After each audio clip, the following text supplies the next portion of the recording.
Haha les amis, haha. Bonjour à vous tous, j'espère que vous allez super bien.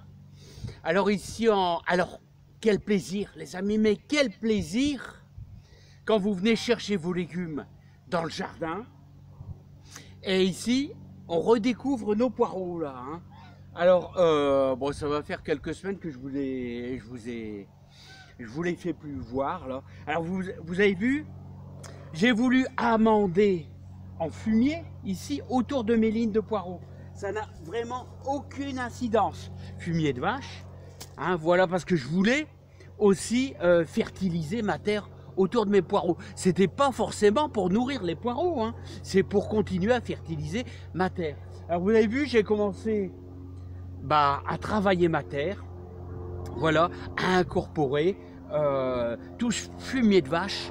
Voilà, parce qu'il faut toujours apporter une continuité pendant l'hiver, nourrir sa terre pour dire d'avoir du beau légume. Alors regardez, le plaisir de venir chercher. Oh, j'arrive même pas à la voir.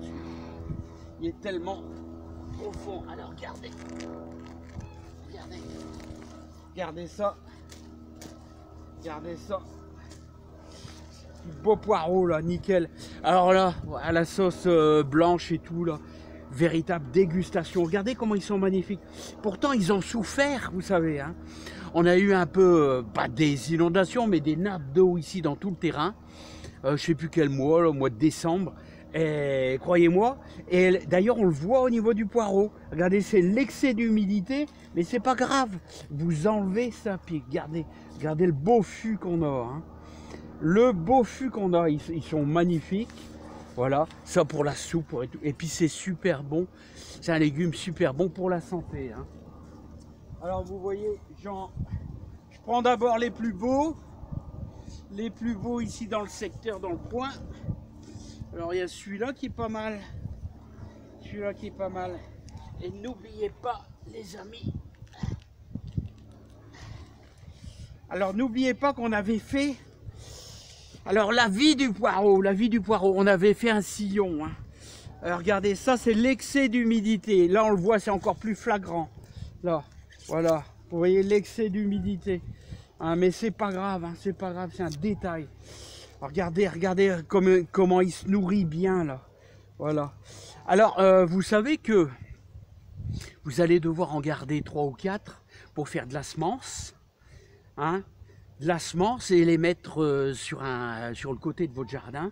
Ils vont monter en graines et vous aurez des pompons qu'il va falloir mettre à sécher tout simplement pour avoir vos graines de poireaux. C'est ce qu'on fera ça au courant du printemps également. Voilà les amis. Bon, regardez, j'en ai déjà une paire de super beaux. Alors ici, vous vous rappelez, on en avait fait quasiment, je sais plus, je crois que c'est 200 poireaux que j'ai replantés ici. Alors on les a semés aux alentours de la Saint-Joseph, fin mars. Voilà, allez, mi-juillet, fin juillet, on les a repiqués. Voilà, on avait fait un sillon, on avait creusé, on avait humidifié la terre avec notre plantoir et on avait mis les racines dans de la bouse de vache. Voilà, c'est tout des détails super importants. Alors le poireau, il aime bien un secteur bien fertile. C'est pour ça il faut mettre des apports nutritifs dans votre jardin. Alors surtout le compost et le fumier. Voilà. Peut-être pas obligatoirement chaque année, mais tous les 3 ans, c'est recommandé quand même d'apporter un peu de fumier. Voilà, donc je vais encore en prendre un bout. Et il y en a déjà quelques-uns qui montent en graines.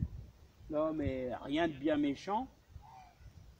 Je vais vous le faire voir les amis, et je vais vous le faire voir, il y a un petit peu de vent. Regardez, un Thiopiti qui monte en graines, là regardez, vous voyez, il nous fait déjà un petit pompon, c'est pas grave, mais la plupart sont assez vraiment bien. Alors regardez, encore un qui monte en graines, là ici, là vous voyez son petit pompon qui va grossir et qui va faire de la graine. Regardez comment il y en a qui sont beaux. Alors n'oubliez pas qu'on avait fait un sillon. Là on les voit plus parce que j'ai mis du fumier. Hein, puis il y a les poules, mais les poules ne font absolument rien aux poireaux. Hein. Les poules, n'ayez pas peur. Hein. Et ce que je voulais vous dire, c'est que on avait fait un sillon pour avoir beaucoup de fûts, c'est-à-dire beaucoup de profondeur au niveau de votre tube blanchâtre là. Hein. Voilà, il faut les enterrer assez profond. Alors après, on refait une butte. On fait une butte pour justement que le poireau soit bien profond. Regardez, là, j'ai donné un coup de bêche. Donc là, on voit beaucoup mieux. Là, et il s'enfonce d'au moins une dizaine, 10-15 cm de profondeur. Bon, bah voilà, les amis. Hein. Donc, bah écoutez, on va se régaler à un bon coup. Hein. J'espère qu'on refera ça. On va refaire du poireau ensemble. Alors, semis, on se retrouve à aux alentours de la Saint-Joseph. Hein. C'est une date que les anciens disaient à la Saint-Joseph. On sème les poireaux. Allez, je vous dis à bientôt, je vais en récolter quelques-uns. Là, puis on va se régaler ce midi. Mais quel plaisir, hein. Et n'oubliez pas, le poireau, c'est cher hein, dans les magasins. Allez, à bientôt.